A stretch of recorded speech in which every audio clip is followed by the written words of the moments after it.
So guys, I'm at Maze and I want to talk about piracy. Some people seem to compare it to straight murder or rape or something.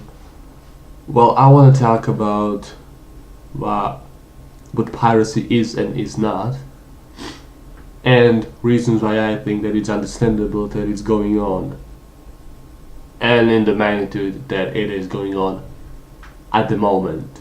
At on. So first, what piracy is and is not. Piracy is not theft. Theft is taking the original copy and using it. Piracy is copying the original thing and using that. With theft, you hurt the original owner because you take the original thing. You take it from him, he no longer has it. He cannot sell it, use it.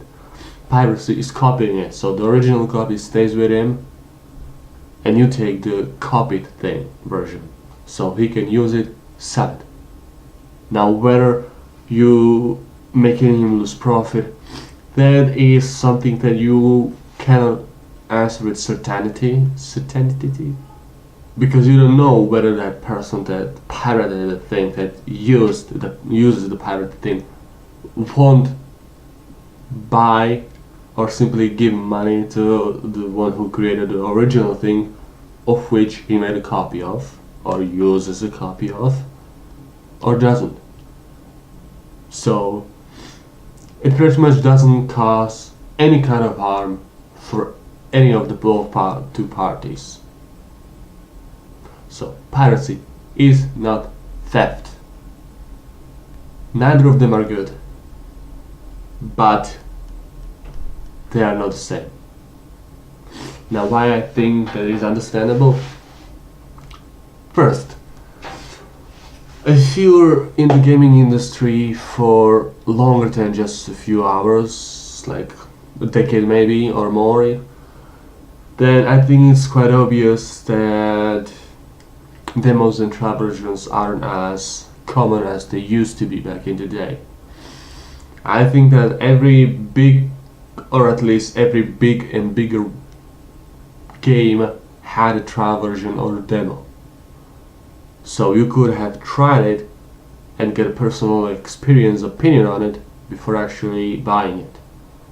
Nowadays, that option is pretty much no longer there. Steam refunds are, in my opinion, not a proper replacement. They are a good thing, a good option, very good option. They are a proper replacement because there is only a limited amount of times that you can ask for a refund in a month until after it gets removed from you as an option in that specific month. I'm not sure about the penalty for it, but I think it's just for the month. So, and you still have to buy upfront. And I'm not sure if every single game out there supports refunds. So if you don't have money for that game, you won't even get to ask for a refund for it. So for some it is just the way to try out the game before actually buying it. Now whether the person will buy it, that is a question that only that person can answer.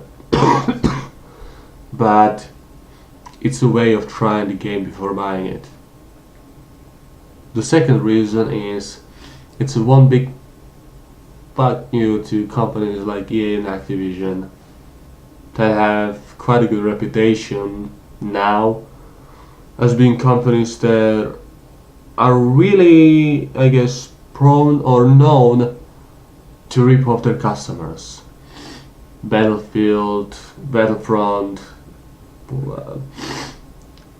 Star Wars Battlefront, Destiny, simply games where you don't really get the content adequate to the price of the game, to the initial price, and even then you get asked to pay for more DLCs and more game content that when you play it, you actually see that it should have already been in the base game, because without it, the story isn't incomplete. The games are boring, not properly made. The game mechanics are rigged in a way to push you towards paying more through microtransactions, and therefore simply, and the things that you actually get to be offered to pay. In the case with these games, end up being game-changing things. So let's say that you can pay for real money for a weapon that is much stronger than someone else's weapon, even though he is on the same level as you, and the weapon is technically on the same level as yours. It's still much stronger. It puts the buyer, the user of the purchased weapon, on an advantage. And then the other person will likely want to have a good experience with the game, so he will this way be manipulated, pushed towards buying it as well. And this is just pure manipulation. And then let's say the Darth Vader thing and Luke Skywalker thing in Star Wars Battlefront 2, and it also goes with weapons and the entire loot crate system that is just a pure gamble. Setting it up so that you have to play like dozens of hours in order to get to a hero that you might want to try and play as, at least for a short time, and being at the same time offered to pay for him with real money so that you can get to him instantly, again puts the one who uses it and purchased it, on an advantage against the one who didn't. And it makes the game unbalanced, unfair, and overall manipulative. Well, and the third reason is, of course, some people just don't want to buy games, or things in general. I'm not saying that piracy is good. I'm not saying that piracy should be going on. But with the way that some companies treat their customers, treat players, people, I don't think that will go on in the near future.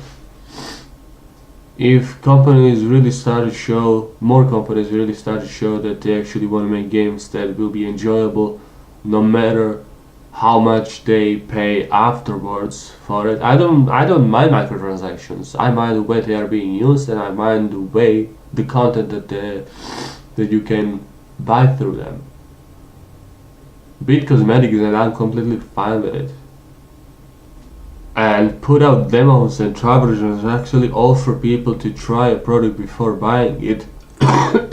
And I can guarantee you that the piracy rate will go down. When you want to go and buy a car, you go to a car dealership and you can try out the car. If you want to buy new clothes, you can go to a clothing store and try out the clothes and then buy it maybe. Grocery store, every store pretty much, you can try the thing that you would like maybe to buy. But in gaming industry, it's not an option many times. And closed betas are bullshit, because they are either completely closed, they are limited sometimes for up to 2,000 participants.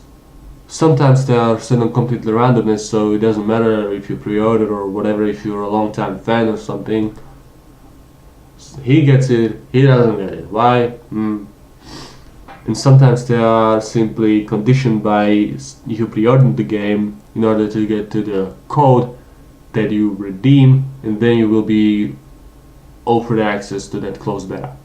But still, more than just 2,000 people want to try the game, and more people want to try the game.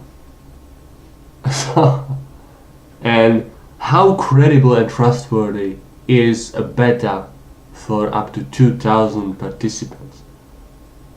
Especially with companies like EA and Activision. with a reputation of ripping off, lying, and manipulating people. Reviewers are not. It's not uncommon that they are bought. Reviews, streamers, whoever, whatever, whenever. It's like known that some of them are bought. And even if there are, I don't know how many videos, whatever, all the things that you can just see and be like, okay, this game kind of seems good, okay, maybe I would like to buy it, but nothing beats the personal experience. For example, optimization. An older game with terrible optimization won't be going fluidly without too big frame drops or bad low frame rates throughout the entire game. On a high-end PC, and a newer game with good optimization can run properly, fluidly on good frame rate on a mid-tier or low-tier PC on medium settings. You can only see that in personal experience, from personal experience. How the game feels. You might like how the game looks, how the game mechanics work, how the physics work, whatever. But when you just don't like the way the game feels, the way the game plays, it might be it might be a factor that determines whether you're gonna buy the game or not. So I honestly don't know why anyone would be against demos or trial versions.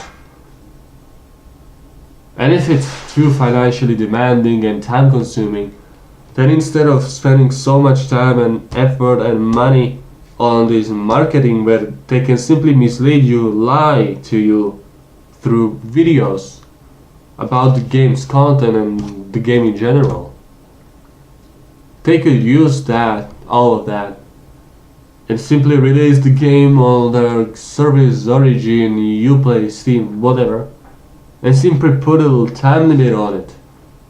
That would be based on percentages, so let's say a 6-hour game in gameplay, in story, whatever, single player, would offer you up to 2 hours of that free trial, free time period. After reaching that, you would be asked to pay the full price for that game. In 2 hours from a 6-hour game, you should be able to determine whether the game you want to buy, whether you want to buy the game or you don't. And you would see the full release of the game, not just some version that is like from 5 months ago, a year ago. But then I guess that Battlefront 2, Destiny wouldn't get to the sales that they got to, because more people would see how much bullshit there is in the game and what it's like. So if you agree with this video, if you agree with this video, leave a like. If you subscribe to support this channel, and shall we if you have any opinions, thoughts, conversations, yours, shall we meet in the next videos. Bye.